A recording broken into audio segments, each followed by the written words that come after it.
This is the Politics of Everything, and I'm your host, Amber Daines. Welcome to the podcast where we want to discuss the politics of everything, from money to motherhood, nutrition to narcissism, startups to secularism, the environment to equality, and much more. Our guests are experts in their field or topic of choice, even if you've not yet heard their name. This is a bipartisan podcast, so while we love exploring varied views and get a buzz from a healthy debate, by no means is this a one-sided forum for any one political view. So please listen up and enjoy the politics of everything. Welcome to the Politics of Everything. Today my guest is Jessica Tichonczuk, who rose to fame in 2016 on the Australian reality TV show My Kitchen Rules. Since then, Jessica's been busy building up her latest venture called Lifestyle by Jessica, which is a combination of health, fitness, and of course food. We are thrilled to have her here today to discuss the politics of everything. Hi there, Jessica. How are you? I'm great, thank you. How are you, Amber? Excellent. So the politics of healthy living, it's definitely a big topic. So let's see if you can maybe guide us through it. I know from my own observation, wellness is a modern phenomenon right now in Australia.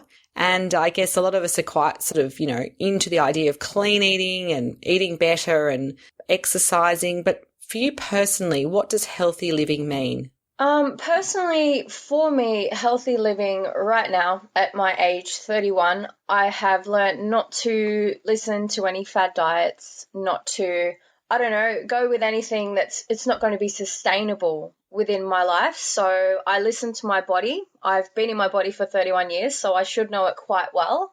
When I feel like I need something, I'll take that. And if I'm not sure, I will go to my doctor, get a blood test, see where everything is.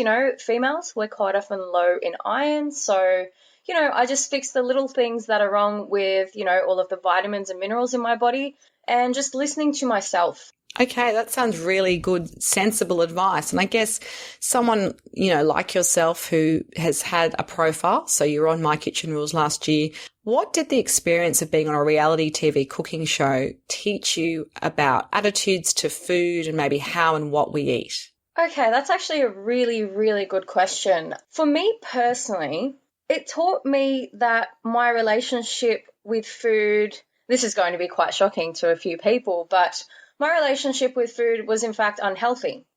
And it was brought to my attention by the My Kitchen Rules psychologist that from the first time that she met me, she said that she thought I had a slight eating disorder, not bulimia, not anorexia, but just psychologically, the way that I looked at food and how obsessed I was with it was in fact unhealthy. So since then, it's really taught me that I need to live with a little bit more balance. I need to be a little bit more relaxed. And I've done a lot of research for myself, studied, nutrition, read different books, and I did realize that she was in fact correct. So I'm thankful for the experience, like in my personal case, and I'm better for it. That's really amazing, and thank you for being so transparent with us today. I guess, a show like this also, there's a lot of restaurant-style foods, which in my mind we're not meant to be eating every day. You shouldn't be eating maybe 3-course dinners and lots of cream and all the things that we love. Is there a discord perhaps between what we're seeing on, say, a program like that, as wonderful it is to watch and, makes us all want to run out and buy the ingredients and make restaurant-style food, and what we should be eating on a daily basis? Definitely. I don't know anyone in my personal life that sits down to dinner every night and has a 3-course meal. It is unrealistic, although it's called reality television. In reality, not many people live like that. And if you were to take that as, the way that you should be living your life, then you're not going to be very healthy. Like you said, all of the cream and all of the sauces.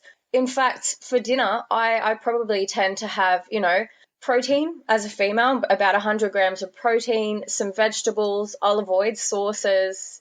For me, I think something like rice is okay at lunch. I think a piece of toast for breakfast. But for dinner, no. It's like, let's say we finish work at about 5, 6 p.m. By the time we get home after we go to the gym, 8 o'clock, a 3-course meal at 8 o'clock, you'll be eating until 11 p.m. and going to bed with a full stomach. Absolutely. And I guess you need to digest, and it's obviously the time when your body is also going to be in the rest mode. So perhaps digesting big meals is not realistic. And I think most of us kind of know that, but I think it's that sort of program has really brought to the fore, I guess, a bit of competitiveness in all of us about how we plate up, if you like, or cook. And obviously food is a body fuel, but also needs to be pleasurable. So you talked a little bit about your own issues in the past. So how can we get that balance without becoming a slave to a regime or a diet or critiquing every meal? Do you have any sort of tips to help guide us? Well, I think that, everything in moderation, and that's how we should all be eating. I'm quite lucky that I have quite a fast metabolism, so I can be a little bit more lenient, although I'm not. I can be more lenient, but everyone's different. I think I briefly mentioned before that, I went to see my doctor when I thought that something, wasn't right. My energy levels weren't right.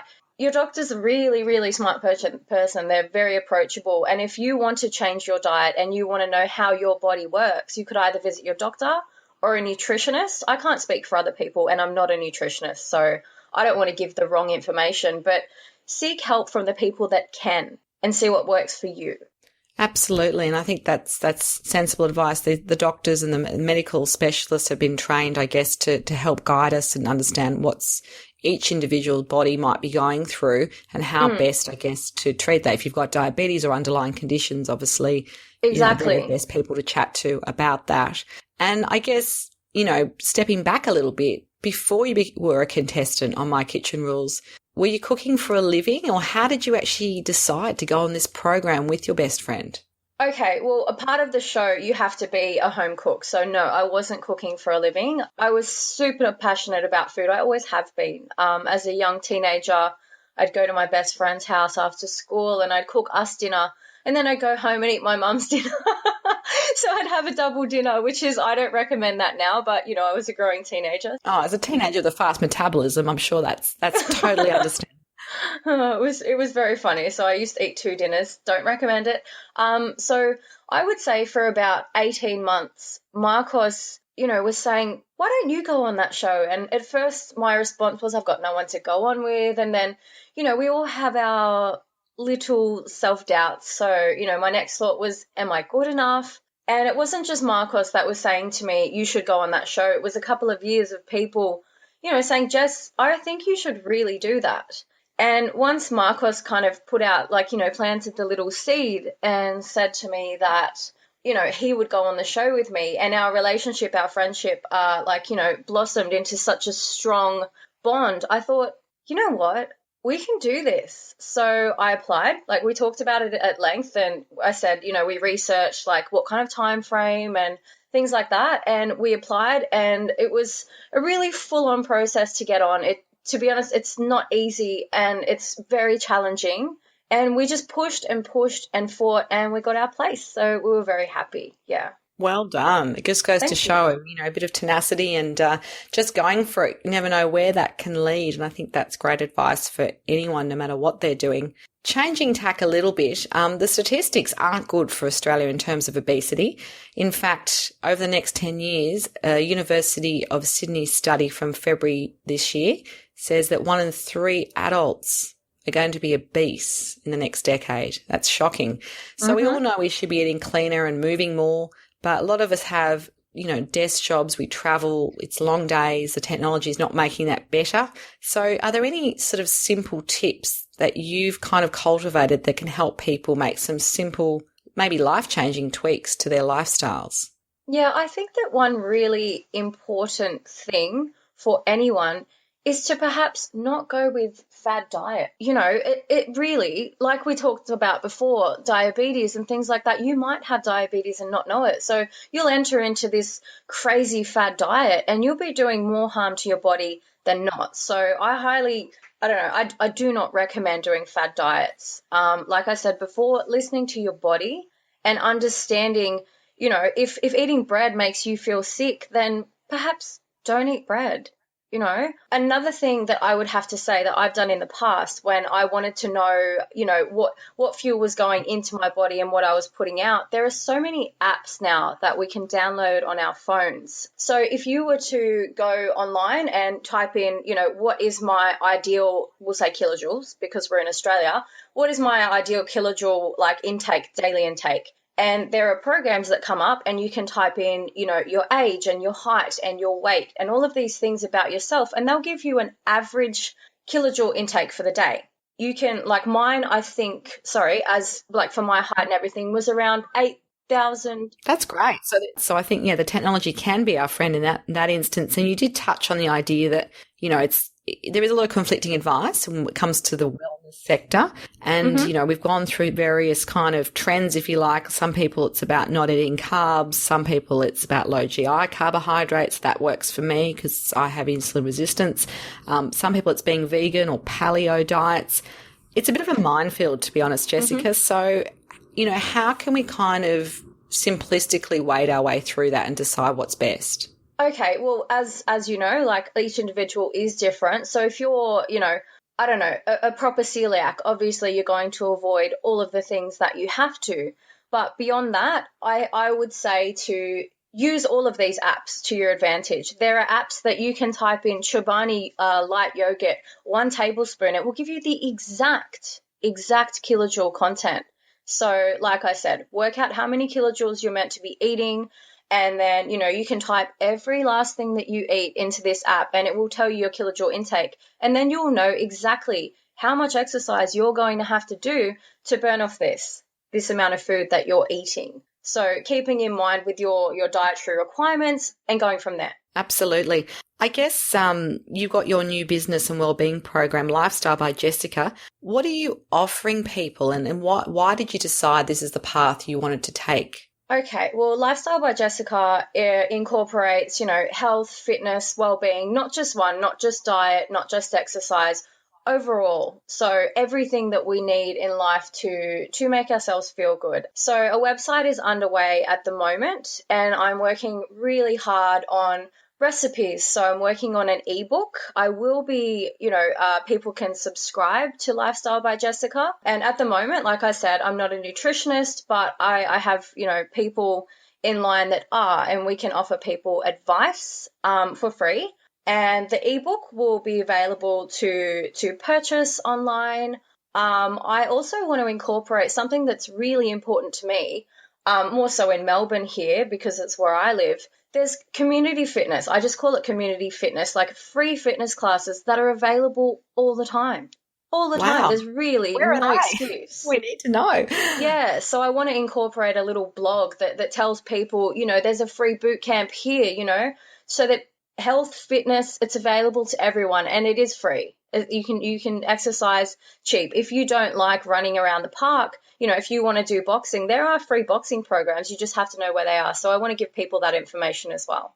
So it sounds like your role is really to help sort of facilitate and educate people about the whole, you know, being healthier and fitter and how to get there, which is fantastic.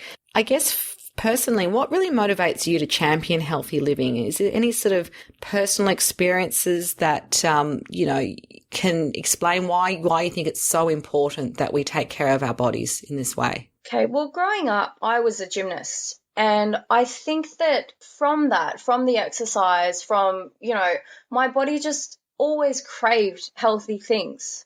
As a child, my favorite food was salad. And where I grew up with, I don't know, like that we do know that for a child to crave salad. I have to say, I've got 2 sons and I don't think they've ever craved salad.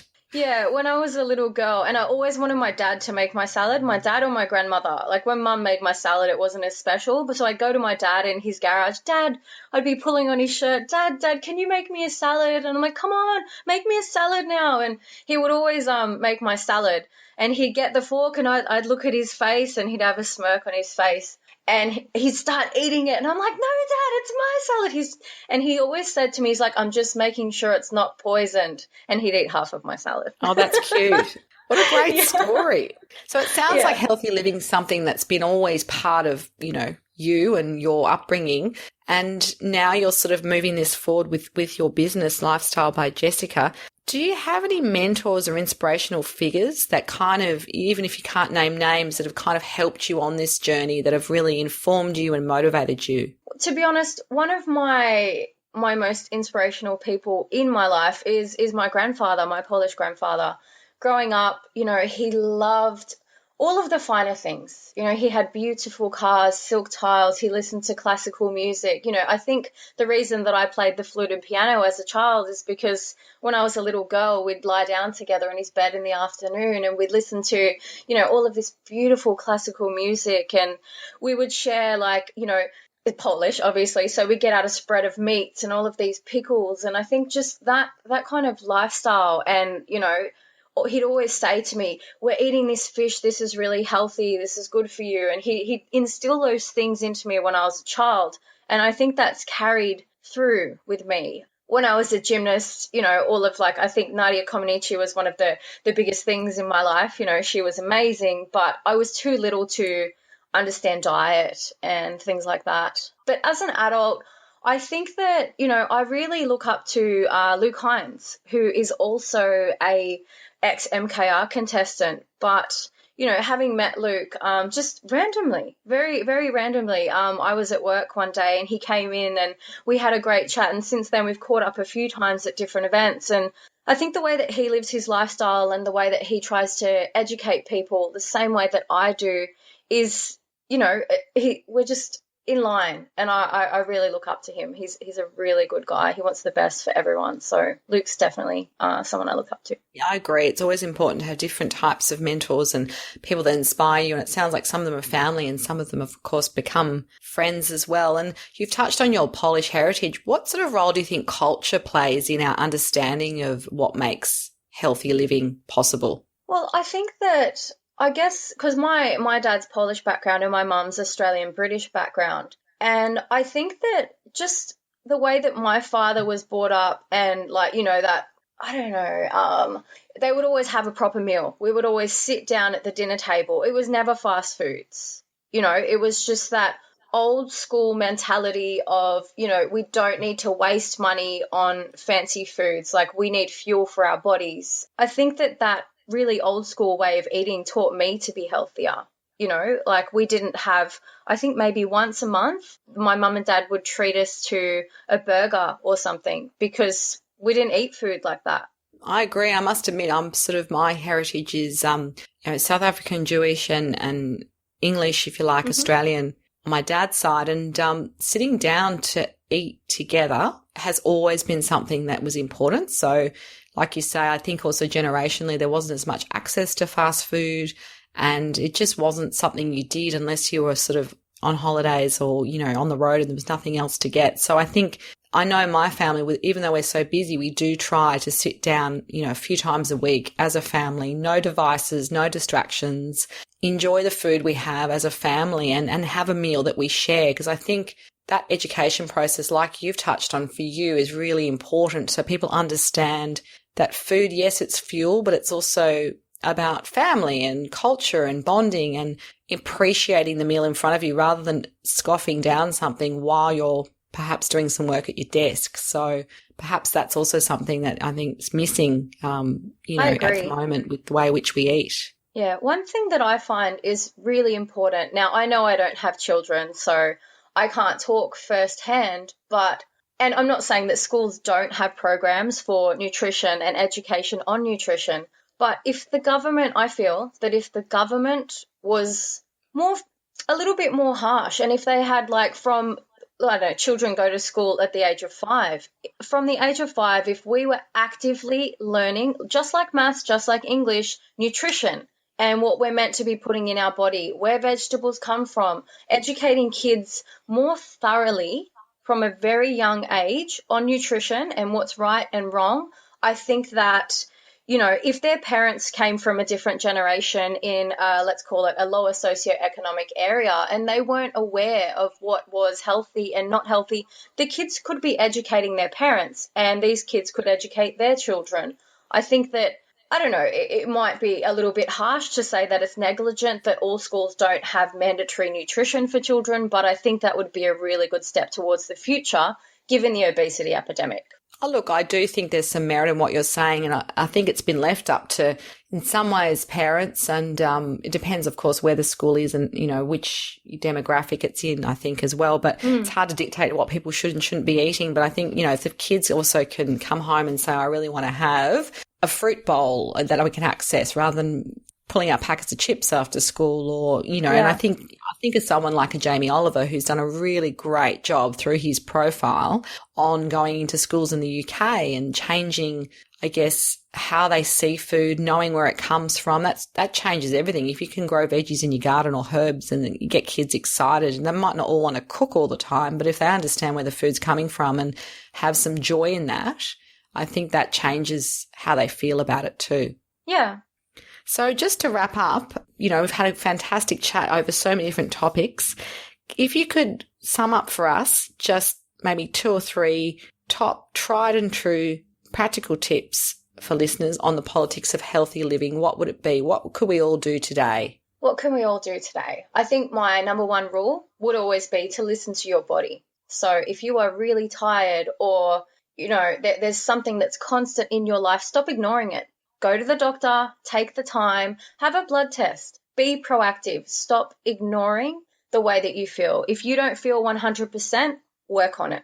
It's possible. I think that's number one. Number 2 is be active wherever you can. Like if you work in an office, don't eat your lunch in the office. Go out for a walk to the park. Just change your environment. It will help you be more open to many things. Exercise when you can. I know that people are busy, but if it's only 10 minutes a day that you can achieve, use that 10 minutes wisely. Your brain, the chemicals that you'll be producing in your brain will help you. You'll feel better. Everything will be better with exercise. And number 3, I think, make food fun. Don't starve yourself. Don't think that you only have to have carrot sticks. There's so much sugar in carrots anyway, so you don't want to do that. But make food fun. Treat yourself. Don't deprive yourself of anything. Just go with it and keep it fun. And I think that that's a really good way to not make food a chore. Food shouldn't be a chore. It should be fun. Absolutely. We've loved having you on the Politics of Everything. If you do want to connect with Jessica, we'll have some details of her website on our show notes. You've been listening to the Politics of Everything. I'm Amber Daines. Until next time, keep well. I'd like to take this moment to thank the hundreds of people who have given me some great feedback in the early stages of the Politics of Everything podcast. It's a big thing to take on a new project like this, and I have really been overwhelmed by the great feedback and reviews which people have posted either through iTunes or Podbean, Google Play or Stitcher. In particular, I'd like to say thank you to LaunchPod for her fantastic comment on the day we launched about the series being thoughtful and had a great approach to it. So I thought that was really encouraging, especially on the day we launched. And also from Papa Lotta, who said that the excellent show that digs deep on important topics. Apparently I have an easy interviewing style and my guests are knowledgeable and generous. Great work. And a third one from overseas, actually from the USA, from Kay Kantz, saying, well done, Amber. Some very insightful discussions, especially the branding and flexible work podcasts. You are an awesome presenter as well. Keep it up. Thank you, everyone. And I do look forward to you keeping those comments coming. Please give us a great rating, recommend us, share it. We want to keep this free and accessible for everyone. Until next time, thank you so much. Thanks for listening today. If you've enjoyed the Politics of Everything, we thrive on feedback. So please add a short review and share the podcast with your network, your friends and family. I'm also always on the hunt for fabulous new guests. So if you've got a view to share and an idea how to get our listeners excited, please email me at amber@bespokecoms, that's BESPOKECOMMS.com.au, and we'll be sure to get back to you. Until next time.